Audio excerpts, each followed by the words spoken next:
You may have seen this show before, A Thousand Ways to Die. This refers to causes of death.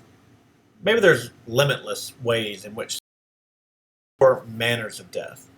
Or, in other words, four classifications in which we place all causes of death. Anything that you could think of as a cause of death, we could put into one of these four categories. Deaths are classified as either natural, accidental, suicide, or homicide. Natural deaths are those caused by some sort of disease. Examples include death due to cancer or heart disease. Accidental deaths are caused by an unintentional event or chain of events. Examples include drowning, drug overdoses, falling off a cliff, taking a selfie. Suicidal deaths are intentional actions one undertakes to end his or her own life. And homicides are deaths brought about by the intentional harm of one person by another person. All deaths can be classified into one of these four categories, but that doesn't mean they're without complication.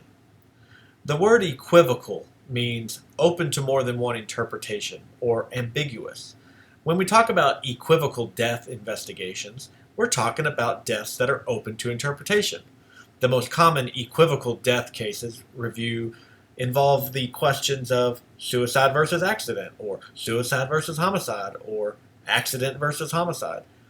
Typically, an equivocal death analysis includes the examination of any forensic evidence, as well as the psychological and behavioral history of the deceased. Contrary to what the general public may believe, death investigations are not always straightforward, open-shut cases. As many as 20% of death investigations are equivocal in nature.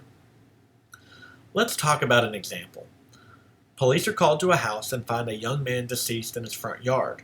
There is a ladder laying on the ground nearby and roofing materials on the roof. The police suspect that the man was on the ladder and fell to his death.